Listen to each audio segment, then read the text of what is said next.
एकलव्य की गुरु भक्ति। आचार्य द्रोण राजकुमारों को धनुर्विद्या की विधिवत शिक्षा प्रदान करने लगे। उन राजकुमारों में अर्जुन के अत्यंत प्रतिभावान तथा गुरुभक्त होने के कारण वे द्रोणाचार्य के प्रिय शिष्य थे। द्रोणाचार्य का अपने पुत्र अश्वत्थामा पर भी विशेष अनुराग था, इसलिए धनुर्विद्या में वे भी सभी राजकुमार ओह में अग्रणी थे, किंतु अर्जुन अश्वत्थामा से भी अधिक प्रतिभावान थे। एक रात्रि को गुरु के आश्रम में जब सभी शिष्य भोजन कर रहे थे, तभी अकस्मात हवा के झोंके से दीपक बुझ गया।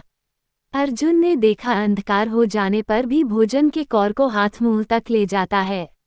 इस घटना से उन्हें ये समझ में आया कि निशाना लगाने के लिए छोटी ही ये प्रकाश से अधिक अभ्यास की आवश्यकता है, और वे रात्रि के अंधकार में निशाना लगाने का अभ्यास करना आरंभ कर दिया।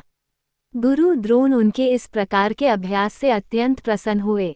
उन्होंने अर्जुन को धनुर्विद्या के साथ ही साथ गदा, तोमर, तलवार आदि शस्त्रों के प्रयोग में निपुण कर दिया। उन्हीं दिनों हिरण्याधनु नामक निषाद का पुत्र एकलव्य भी धनुर्विद्या सीखने के उद्देश्य से द्रोणाचार्य के आश्रम में आया, किंतु निम्न वर्ण का होने के कारण द्रोणाचार्य ने उसे अपना शिष्य बनाना स्वीकार नहीं किया। निराश होकर एकलव्य वन में चला गया।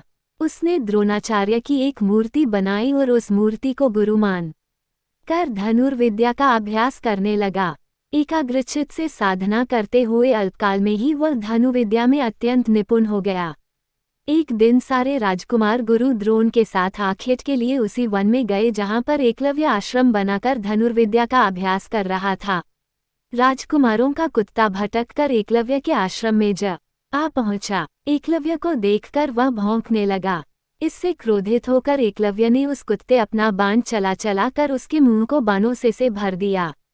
एकलव्य ने इस कौशल से बाण चलाए थे कि कुत्ते को किसी प्रकार की चोट नहीं लगी, किंतु बाणों से बिंध जाने के कारण उसका भौंकना बंद हो गया।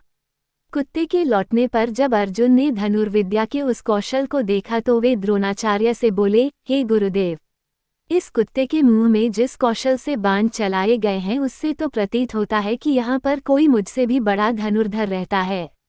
अपने सभी शिष्यों को लेकर द्रोणाचार्य एकलव्य के पास पहुंचे और पूछे, हे वत्स, क्या ये बाण तुम्ही ने चलाए हैं? एकलव्य के स्वीकार करने पर उन्होंने पुनः प्रश्न किया, तुम्हें धनुर्विद्या की शिक्षा देने वाले कौन हैं?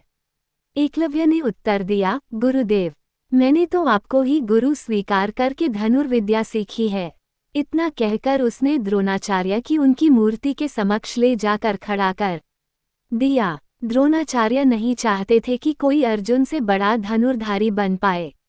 वे एकलव्य से बोले, यदि मैं तुम्हारा गुरु हूं तो तुम्हें मुझको गुरुदक्षिणा देनी होगी।